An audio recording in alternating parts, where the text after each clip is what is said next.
Salutations, YouTube. It's your boy, Rookie Stacker, back with another one. It's a beautiful day here in Oakland, California.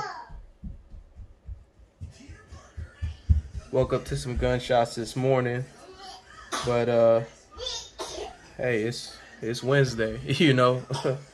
I hope that whatever happened, everybody's okay. Unfortunately, that probably isn't the case though. But look, y'all, I got a birthday card from my dad in the mail. My dad lives like 2 hours away from me. And I got a birthday card. Happy birthday to a man whose character, wisdom, and spirit make you someone in whose footsteps many want to follow. Yeah, nice little boat on there. I'm not sure why. My dad don't really like the water. You're looked up to, respected, and admired so very much. Hope on your birthday you also feel loved and appreciated. Son, you are an amazing person and we love you so very much. You are one of the best things that happened in my life. Happy 30th birthday, Dad and my stepmom. This means a whole lot to me, obviously, because my father and I are very, very close. A little bit more about me, y'all. Like, when you hear me talk about my my father was technically a single father. You know, my biological mother did not stick around after I was born. And so when you hear me mention my mother, who I'm really mentioning is my aunt. Because when I wasn't with my dad because he had to work and things like that, I was with my aunt, and my aunt raised me like I was her own, you know, child. So I call her mom. So just a little something about me. I have something in return from my dad. He doesn't know this. He has no idea, but I've been looking for junk silver from 1948 because that's the year he was born. Yeah, my dad made 74 years old in January 23rd, the same day as my daughter made too. So 1948, there's over an ounce of silver here. There's $1.50 face value in silver, in junk silver form. He doesn't know about this at all. I'm sure he'll treasure this a whole lot because, like I said, you know, growing up, he and I went through a whole lot of stuff. So I have that for him. I'm gonna get this out to him, deliver it in person. But yeah, I wanted to talk to you guys really quick. We're already 3 minutes in, about investing strategies, not just precious metals, because I do believe in being diversified and trying to build assets. And again, most people, I may or may not be one of them, stack precious metals because it gives them an asset or a commodity that isn't the easiest for the government to track. I'm not saying I'm a part of that group. I'm not saying that I'm not. But a lot of people enjoy the idea that there's no paper trail when it comes to precious metals. Now, obviously with the stock market and cryptos, there is a paper trail. So no matter what, you are paying taxes on any realized gains in the stock market and in crypto. You are supposed to pay your taxes on any realized gains in precious metals. Okay, let me say that. Not everybody does, but you're supposed to. Hey, babe. Here, I can open that for you. There you go. Thank you. You're welcome. So let me get to kind of the point of this video. I do not go all in on silver and gold only. I go all in on investing and building assets. So I invest in the stock market. I try to invest in the stock market every single week. Okay? I try to invest in crypto every other week. So I constantly have at least a little bit of something going into the stock market and crypto every single week. I do that by way of Robinhood and Webull for stocks. For my crypto, I have a BlockFi account. I'm not going to leave any affiliate links in the description. If that's something you want to sign up and you want to use one of my affiliate links, just email me. I'll send it to you. But I don't want people to think that I'm trying to fish free free incentives out of you. I'm not. We all need to be diversifying across multiple platforms in terms of building assets, because precious metals is a great physical asset and commodity to have. And I am not a financial advisor. I just do what works for me. But I would be foolish if I were to put all of my eggs in one basket, because we don't know what's going to happen. Okay. And I don't necessarily try to fight the feeling of, the fear of missing out. But naturally, anybody feels that.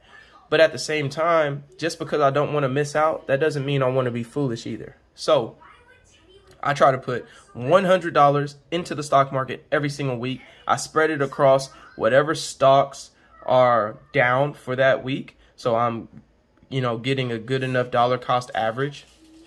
Every 2 weeks, I try to put at least $100 into crypto. And again, I'll spread it across whatever. I only have a few different cryptos. I only have Bitcoin, Ethereum, Dogecoin, and some Shiba. But basically, whichever one is down is the one that I put that money in. So obviously, in the last couple of months, I've been putting a lot of money into Bitcoin. And then Ethereum went on a dip, and I put a little bit into that. It's not much. I get it. It's not much. $100 a week in Robinhood and Webull, $100 every 2 weeks into my BlockFi account.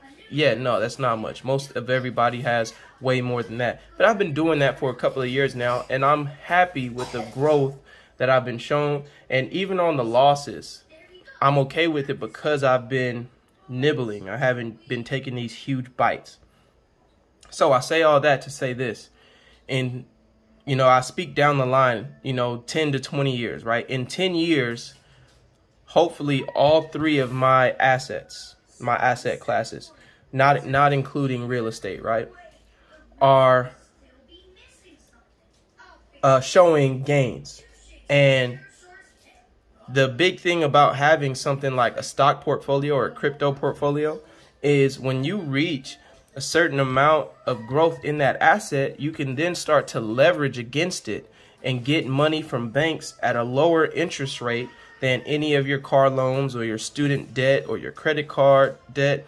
And you can use that to pay off of all of your debt and still maybe have money left over that you're just going to pay 2% on each year. And that's called an equity line of credit. Those of you who are familiar with credit card arbitrage or home equity arbitrage, or in what I'm talking about, asset class arbitrage, that is a big part of how the rich and the 1% in this country stay rich. When they build up an asset class, say they were to take a stock portfolio, build it up to $100,000.